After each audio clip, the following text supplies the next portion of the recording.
اگر سنت پر الف لام آئے گا تو جماعت پر بھی آئے گا. بعض لوگ ایسے اشکال ڈالتے ہیں کہ اہل سنت با جماعت ہے، با جماعت. یہ عربی کا مسئلہ ہے، یہ کوئی عقیدے کا فرق نہیں ہے. اہل السنہ والجماعہ، اگر سنت پر الف لام ہے اہل السنہ پڑھیں گے تو والجماعہ پڑھیں گے، اور اگر اردو میں کہتے ہیں تو اہل سنت والجماعت پڑھیں گے. تو اہل السنہ والجماعہ یہ وہ عقیدہ اور نظریہ ہے. جب نبی پاک علیہ الصلوۃ والسلام کی بات کرتے ہیں صحابہ نے پوچھا حضور تہتر فرقوں میں سے جنت پہ جانے والا کون ہے؟ تو سننا بھی لوگ ادھر الفاظ ہیں. حضور فرماتے ہیں ہی الجماعت، وہ ایک جماعت ہے. وہ کیا ہے؟ ایک جماعت ہے. جامع ترمذی میں الفاظ ہے ما انا علیہ و اصحابی، وہ ہیں جو میرے اور میرے صحابہ کے عقیدے اور طریقے پر ہیں. اب سنن ابی داؤد کی ایک دوسری حدیث ہے، نبی پاک علیہ الصلوۃ والسلام نے فرمایا لوگوں من یعش منکم بعدی فسیری اختلافا کثیرا، تم میں سے جو میرے بعد زندہ رہے گا وہ بہت سارے اختلافات دیکھے گا، بہت سارے اختلافات دیکھے گا. علیکم بسنتی وسنت الخلفاء المہدیین الراشدین، ایسے موقع پر تم پر میری سنت اور میرے خلفاء راشدین المہدیین کی سنت لازم ہے. پتہ چلتا ہے کہ آپ کو سمجھ آ رہی ہے اور آپ سمجھنے کے پورے بیٹھے ہیں. تو فرمایا کہ جو میرے اور میرے صحابہ کی سنت ایسے موقع پر تمہیں لازم تھامنی. اب حضور کی سنت اور خلفاء راشدین صحابہ کی سنت کو لازم پکڑنے والوں کو کہتے ہیں اہل السنہ. کیا کہتے ہیں؟ سنت والے، رسول کی سنت والے، صحابہ کی سنت والے، والجماعہ، اور وہ جو مسلمانوں کی جماعت چلی آ رہی ہے اس کے ساتھ منسلک ہونے والوں کو اہل السنہ والجماعہ کہا جاتا ہے. اور یہ بات یاد رکھیں، جب ہم قرآن کی بات کرتے ہیں تو قرآن نے ہمیں مسلم کا ٹائٹل دیا ہے. قرآن نے ہمیں کیا ٹائٹل دیا ہے؟ مسلم. اللہ فرماتا ہے ہوا سماکم المسلمین، ہوا سماکم المسلمین، اس نے تمہارا نام مسلم رکھا ہے. کیا رکھا ہے؟ مسلم. تو جو ہے اس نے تمہارا نام مسلم رکھا ہے. قرآن نے جو ٹائٹل ہمیں دیا ہے باقی ادیان کے مقابلے میں، اسلام کے خلاف جتنے باقی دین ہیں، ادیان ہیں، ان ادیان کے مقابلے میں ہمارا ٹائٹل ہے مسلم، اور قرآن کا دیا ہوا. یعنی مقابلے میں عیسائی ہیں، یہودی ہیں، ہندو ہیں، سکھ ہیں. یہودیوں، ہندوؤں، سکھوں، عیسائیوں کے مقابلے میں ہم مسلم ہیں. اور اگر کلمہ پڑھنے والوں کے اندر پوچھا جائے کہ آپ کیا ہیں تو ہم باقی گمراہ فرقوں کے مقابلے میں ہیں اہل السنہ والجماعہ.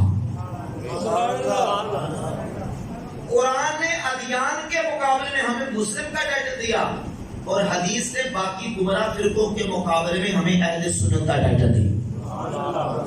بعض لوگ ہمارے سادہ لوگوں کے ذہنوں کو خراب کرنے کے لیے وہ کہتے ہیں دیکھیں جی کیا ضرورت ہے یہ کہنے کی کہ ہم سنی ہیں، اہل سنت ہے. تو قرآن نے تو یہ کہا کہ آپ مسلمان ہیں، تو ہم بس مسلمان ہیں، آگے مسلمان کے علاوہ ہمارا کوئی ٹائٹل نہیں ہے. یا یہ کہتے ہیں کہ دیکھیں آپ مسلمان ہیں کہ اہل سنت ہے، تو ہم کہتے ہیں اللہ کے فضل و کرم سے ہم مسلمان بھی ہیں، ہم اہل سنت بھی ہیں. پہلی بات یہ کہ سوال بنتا ہی نہیں، یہ سوال بنتا ہی نہیں. جیسے مثال کے طور پہ سمجھے بلا تشبیہ، اگر کوئی شخص یہ پوچھے ہمیں کہ آپ پاکستانی ہیں کہ پنجابی ہیں، پاکستانی ہیں کہ پنجابی، تو کیا جواب ہوگا کہ بھائی میں پاکستانی بھی ہوں، پنجابی بھی ہوں. میں پاکستانی ہوں انڈینز کے مقابلے میں، افغانی، چائنی، انڈین، باقی دیگر ممالک کے مقابلے میں. ملک کا جب ملک کے ساتھ کمپیریزن اور تقابل ہوگا تو میں ملک کے اعتبار سے پاکستانی ہوں، اور اگر صوبے کا صوبے سے تقابل ہوگا تو میں سندھی، بلوچی، پشتون ان کے مقابلے میں پنجابی ہوں. تو یا کہ اگر پنجابی بھی ہوں، پاکستانی بھی ہوں، پاکستانی ہوں باقی ملکوں کے مقابلے میں، اور پنجابی ہوں باقی صوبوں کے مقابلے میں، اور لاہوری ہوں باقی شہروں کے مقابلے میں. ہم لاہوری بھی ہیں، پنجابی بھی ہیں، پاکستانی بھی ہیں. لیکن اعتبارات مختلف ہیں. جب ہم پاکستانی تو اعتبار ملکوں کا ہوگا, جب ہم پنجابی ہیں تو اعتبار صوبوں کا ہوگا, جب ہم لاہوری ہیں تو اعتبار شہروں کا ہوگا, جب ہم مسلمان اپنے آپ کہتے ہیں تو اعتبار ادیان کا ہوگا. باقی ادیان باطلہ کے مقابلے میں ہم مسلمان ہیں. اور جب اعتبار ہوگا عقیدے کا اور جماعت کا تو باقی گمراہ فرقوں کے مقابلے میں ہم اہل سنت و جماعت ہیں. جتنے گمراہ فرقے ہیں ڈریں وہ, شرمائیں وہ, ہچکچائیں وہ, جن کے عقیدے کے اندر خرابی ہے, ہم تو ڈنکے کی چوٹ پہ کہتے ہیں کہ ہم اہل سنت و جماعت ہیں. تکبیر, نعرہ رسالت, نعرہ تحقیق, نعرہ حیدری. کیونکہ ہمارے عقیدے کے اندر کوئی خرابی نہیں, اللہ کے فضل و کرم سے. جس طرح میں نے کہا ہم قرآن کو مانتے ہیں, سنت کو مانتے ہیں, اہل بیت کو مانتے ہیں, صحابہ کو, تابعین کو, تبع تابعین کو, ولیوں کو, غوثوں کو, ابدالوں کو, اللہ کے نیک بندوں کو, غوث پاک کو, دادا صاحب کو, خواجہ صاحب کو. اللہ کے فضل و کرم سے یہ ہماری کو 50 یا 100 سالہ تاریخ نہیں. اہل سنت تو وہ روشن عقیدہ ہے کہ صحابہ سے لے کر آج تک جتنے اللہ کے ولی آئے ہیں وہ کسی عقیدے, کسی فکر اور کسی جماعت کے اندر آئے. حضرت شیخ عبدالحق محدث دہلی رحمۃ اللہ تعالی 400 سال پہلے گزر کے بزرگ ہیں. 400 سال پہلے ہندوستان کے اندر ایک بہت بڑے عظیم محدث تھے شیخ عبدالحق محدث دہلی رحمۃ اللہ علیہ. غیر مقلد وہابیوں کے علماء نے بھی ان کی تعریف کی, دیوبندیوں کے علماء نے بھی تعریف کی, اور اہل سنت تو مانتے ہی ہیں. وہ اسی 73 فرقے والی حدیث کے اوپر شرح کرتے ہوئے اپنی کتاب فارسی کے اندر شرح ہے الشفعۃ اللمعات, وہ فرماتے ہیں اگر گوئنچے گنا معلوم شد کہ فرقہ ناجیہ اہل سنت و جماعت ہے, وہی راہ راست براہ خداست, باہر فرقہ دعویٰ می بلند کے براہ راست, وہ مذہب ہے جواب شان کے این چیزیں نیست کہ وہ مجرد دعویٰ تمام شد, برہان قائد و برہان حقانیت اہل سنت و جماعت آنست این دین و اسلام پر اقلام داست. فرماتے ہیں کہ اگر ہم یہ کہیں کہ اہل سنت کا عقیدہ حق ہے, باقی بھی سارے فرقے کہیں کہ ہمارا حق ہے, تو فرماتے ہیں کہ ہر بندہ اپنے مذہب کی تائید کے لیے بات کرے گا, لیکن ہمارے پاس ہمارے عقیدے کے سچ اور حق ہونے کی دلیل یہ ہے کہ اہل سنت کا عقیدہ وہ ہے جو صحابہ سے لے کر آج تک اللہ کے ولیوں سے نقل ہوتا ہے. جتنے اولیاء اللہ ان کی تعریف پڑھے, کچھ 200 سال, کو 400, کو 500, کو 1000, اللہ کے فضل و کرم سے ابو بکر صدیق کی ذات اقدس سے لے کر امت کے آج تک اولیاء اللہ جتنے نیک صالحین بندے آئے ہیں اور آئیں گے وہ سارے کے سارے اہل سنت و جماعت کے اندر. کوئی ایسا شخص جس کے دل میں صحابہ کا خوف و عداوت ہو وہ اللہ کا ولی نہیں ہو. جس کے دل میں حضور کی اہل بیت کا بغض و عداوت اور بدعقیدگی ان کے بارے میں ہو وہ اللہ کا ولی نہیں ہو. جس کے عقیدے کے اندر تلی یا ٹیڑھ کسی بھی قسم کی موجود ہے وہ اللہ کا ولی ہرگز نہیں ہو سکتا. اللہ ولایت اسے ہی عطا کرتا ہے جس کا عقیدہ صحیح ہوتا ہے. اسی لیے اللہ کی رحمت سے سارے اللہ کے ولی سنی, اور یہ اللہ کے سارے کیا ہے سنت و جماعت, اور اسی عقیدے اسی طریقے پر اولیاء اللہ چلے اور آج ہیں. اللہ کے فضل و کرم سے اللہ نے ایسا مبارک عقیدہ عطا کیا ہے کہ نہ اس میں کوئی کجی ہے, نہ کوئی ٹیڑھ ہے, نہ کوئی خرابی ہے. ہاں بعض چیزیں ایسی ہوتی ہیں کہ بعض ہمارے اپنے لوگوں کی انفرادی طور پر غلطیاں, بعض علماء کی غلطیاں, بعض خطیبوں کی غلطیاں, بعض واعظین کی غلطیاں, بعض ملنگ قسم کے یا جھوٹے قسم کے پیر جعلی قسم کے عامر قسم کے لوگ ہوتے ہیں. ان کو دیکھ کے لوگ کہتے ہیں دیکھیں یہ آپ کی یہ اہل سنت کا یہ عقیدہ, اہل سنت یہ کہتے ہیں. یہ اہل سنت کا عقیدہ نہیں. اہل سنت کسی گلی محلے کا نام نہیں ہے کہ جو اس محلے میں رہتا ہے وہ اہل سنت ہے. وہ اہل سنت عقیدے کا نام ہے. اہل سنت عقیدے کا نام ہے. جو اس عقیدے پر ہے وہ اہل سنت ہے, اور جو اس عقیدے پر نہیں ہے وہ اہل سنت ہے. بوتل کے اوپر روح افزا کی جامع شریف کی اوپر لیبل لگا دیں, ٹائٹل لگا دیں, اس کے لیے روح افزا وہ تب بنے گا جب اس کے اندر روح افزا ہو, اس کے اندر جامع شریف ہو. کسی مسجد کا امام ہو, کسی مدرسے کا ناظم ہو, کسی دربار کا گدی نشین ہو, اگر وہ اہل سنت کے عقیدے پر نہیں ہے تو اہل سنت کرنے سے وہ سنی نہیں بن جائے گا. سنی ہونے کے لیے سنی والا عقیدہ ہونا ضروری ہے. اہل سنت کا اللہ کے بزرگوں سے عقیدہ, صحابہ, اہل بیت, اللہ کے ولیوں کے بارے میں مبارک ہے. اعلیٰ حضرت امام احمد رضا بریلوی رحمۃ اللہ فرماتے ہیں اہل سنت کا ہے بیڑا پار, اصحاب حضور نجم ہیں اور ناؤ ہے فطرت رسول اللہ. بے عذاب و کتاب و حساب و کتاب تا ابد اہل سنت پہ لاکھوں سلام. آج بھی اہل سنت والجماعت کا عقیدہ اللہ کی فضل و کرم سے وہ حق پر ہے, قیامت تک, قیامت کی صبح تک حق پر قائم رہے گا. یہ جو دائیں بائیں سے لوگ اٹھتے ہیں اور اٹھ کے ہمارے اہل سنت کے عقیدے پر نقب زنی کرنے کی اور گمراہ کرنے کے لوگوں کو کوشش کرتے ہیں, ان سے اپنا ایمان اس پرفتن دور میں بالخصوص ہمارے نوجوانوں کو بچانا نہایت ضروری ہے. بالخصوص سوشل میڈیا کے ذریعے سے جس طرح گمراہی اور بد اعتقادی کا طوفان بدتمیزی ایک مومنٹ آیا ہے. ہر بندہ جس کے پاس موبائل اور جس کے پاس تھوڑا سا کوئی سیٹ اپ موجود ہے وہ موبائل لے کے بیٹھ جاتا ہے, ریکارڈنگ کرتا ہے, جو اس کے مان میں آتا ہے, جو منہ میں آتا ہے وہ کہتا چلا جاتا ہے. اور ہمارے سیدھے سادے سنی مسلمان نوجوان وہ پنجابی کہتے ہیں جنہیں لائق کری تو وہ جس کو سننا شروع کرتے ہیں اسی کے پیچھے لگ جاتے ہیں. یہ نہیں پوچھتے, یہ پتہ نہیں کرتے کہ یار یہ بندہ جو ٹکڑی بجا رہا ہے, یہ بندہ جو قرآن و حدیث کا بظاہر ٹائٹل اور لیبل لگا کے اپنا جرم بیچنے کی کوشش کر رہا ہے, اس کا پیچھے بھی کوئی تعلق ہے کہ نہیں ہے؟ پیچھے تعلق ہونا ضروری ہے. اللہ کی رحمت سے, اللہ کے فضل و کرم سے ہم سنی وہ ہیں کہ پوری اسلام کی 1400 سالہ تاریخ کے ساتھ ہمارا تعلق. ہم وہ نہیں کہ 50 سال پہلے یا 100 سال پہلے پیدا ہوئے. داتا صاحب کتنی دیر گزری ہے؟ تقریباً 1000 سال. تقریباً غوث پاک کو تقریباً 1000 سال. تو یہ کوئی 150 سال کی بات نہیں ہے, یہ تو 1000 سال کی بات کر رہا ہوں. جتنے اولیاء اللہ کے نیک بندے سارے سنی, سارے کے سارے سنی, بڑے بڑے اولیاء اللہ صحابہ سے لے کر آج تک اللہ کی فضل و کرم سے. حضرت مجدد افسانی شیخ احمد سندی رحمۃ اللہ مکتوبہ شریف میں فرماتے ہیں کہ طریق النجاتی مطابقت اہل سنت والجماعت, نجات کا راستہ اہل سنت والجماعت کی پیروی ہے. کسرهم الله سبحانه في الاقوال والافعال وفي الاصول والفروع فانه الفرقه الناجيه وما سواهم من الفرق فهم في مال الزوال والشرك الالام. فرماتے ہیں کہ اللہ رب العزت ان کے اقوال و افعال, اصول و فروع کے دربار کا عطا فرمائے. فانه الفرقه الناجيه, یہی جماعت نجات پانے والی ہے. وما سواهم من الفرق, اور اس سے کٹ کر جتنے بننے والے فرقے ہیں. یہ حدیث کا ترجمہ ہے. 2165 نمبر ترمذی کی حدیث ہے. حضور فرماتے ہیں کہ علیکم بالجماعت وَإِيَّاكُمُ الْفُرْقَةَ, جماعت سے جڑ جاؤ, فرقوں سے بچ جاؤ. اس جماعت کو چھوڑ کے بننے والے فرقے ان سے بچ جاؤ.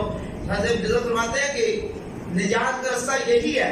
وَمَا سِوَاهُم مِّنَ الْفِرْقِ وَهُمْ فِي مَارِدِ الزَّوَالِ وَالشَّرِّ الْهَلَاكِ. اس کو چھوڑ کے جو فرقے بنے وہ گمراہی اور جہالت میں پڑے ہوئے ہیں. عَلِمَهُ الْيَوْمَ أَحَدٌ أَوَلَمْ يَعْلَمْ, آج کوئی جانے یا نہ جانے, اما فی الغد, باقی کل قیامت کے دن فَيَعْلَمُهُ كُلُّ أَحَدٍ وَلَا يَنْفَعُ, قیامت کو سب کو پتہ چل جائے گا پر فائدہ ہونا کوئی نہیں. ہر کو پتہ چلے گا تو کوئی فائدہ نہیں.